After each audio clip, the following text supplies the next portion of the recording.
지난주 울산시의회에서 상당히 많은 간담회가 진행됐습니다. 오늘은 김시현 의원과 함께 그 간담회 내용들에 대해서 알아보겠습니다. 먼저 윤덕권 의원 주관으로 그 대안학교인 고운중학교 학부모들과 간담회를 진행을 했는데 어떤 얘기들이 오고 갔나요? 네, 더불어민주당 소속 윤덕권 의원의 주관으로 고운중학교 학부모가 참석한 가운데 다목적 신축에 관한 의견 청취 간담회가 있었습니다. 고운중학교를 다니는 학생들이 머물고 있는 기숙시설, 화장실, 샤워실 등이 매우 열악한 상태이며 이들로 인해 학업에 지장이 생긴다는 문제에서 시작되었는데요. 간담회에 참석한 학부모는 예정길보다 늦춰지는 다목적관 신축에 대해 빠른 완공을 촉구하였습니다. 이에 간담회 자리에 참석한 교육청 관계자는 학부모의 의견을 반영하여 최단 시간 내에 가시적 조치를 취할 수 있도록 노력하겠다는 답변이었는데요.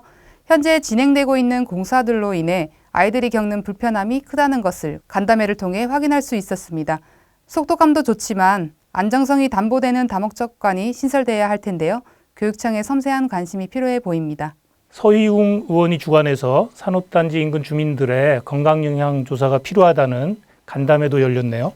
네, 더불어민주당 소속 서희웅 의원의 주관으로 환경유해인자 노출에 따른 건강영향조사 실시 근거 마련을 위한 간담회가 열렸습니다.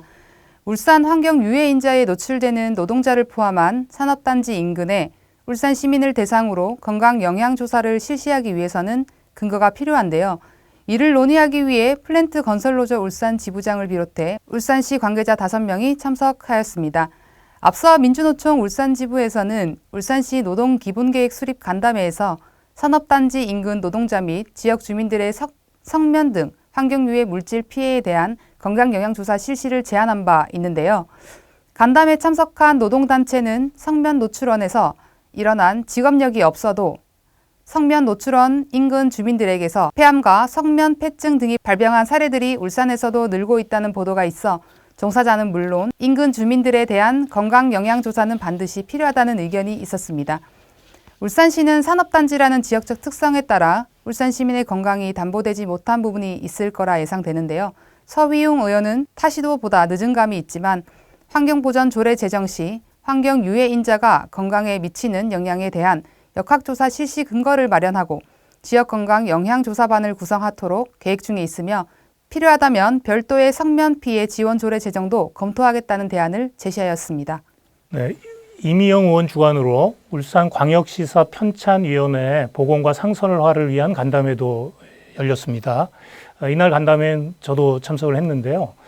2002년에 6건짜리 울산광역시사 발간 이후에 해체됐던 시사편찬위원회를 어떻게 다시 구성할 건가?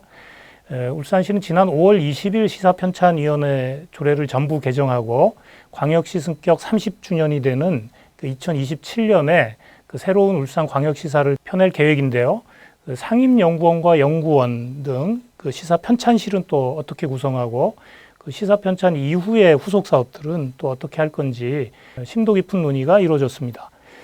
김시현 의원이 주관한 여성 청소년 생리용품 보편 지급 조례 간담회도 있었죠? 네, 지난 16일 울산광역시 여성 청소년 생리용품 보편 지급 조례 제정을 위한 간담회가 있었습니다.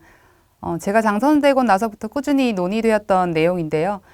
2016년 여성 청소년 깔창 생리대 사연이 전해지면서 국비를 포함한 예산으로 취약계층 대상에 해당하는 만 11세, 만 18세 이하 여성 청소년을 대상으로 위생용품을 지원하게 되었습니다. 하지만 위생용품의 가격이 상승하고 카드로 보급됨에 따라 낙인 효과의 부정적 인식이 부과되면서 보편적 지급의 목소리가 커졌는데요. 이에 청소년복지지원법 일부 개정 법률안이 2021년 3월 24일 국회 본회의를 통과하면서 모든 여성 청소년에게 지원할 수 있는 근거가 마련되었습니다. 아울러 기존의 보건위생물품이라는 용어는 생리에 대한 부정적 인식이 담겨 있다는 지적에 따라 생리용품으로 용어를 변경하기도 했습니다. 23명이 참석한 간담회에서도 많은 의견이 나왔는데요. 청소년 기본법에 명시되어 있는 청소년의 범위가 24세 미만으로 되어 있는 만큼 울산시에 거주하는 만 24세 미만 여성 청소년에게도 혜택이 돌아갔으면 하는 목소리와 생리는 여성의 일상으로서 기피되어야 할 용어가 아니라며 생리를 특별하게 생각하거나 마법에 걸린다고 생각하는 등 유별나게 보는 인식을 바꿔야 한다는 의견이 있었습니다.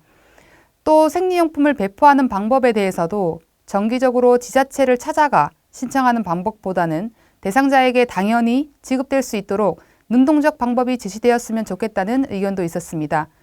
현재 광주, 전북, 경남에서 조례가 제정되어 있지만 예산 사정으로 보편적 지급은 어려운 실정인데요.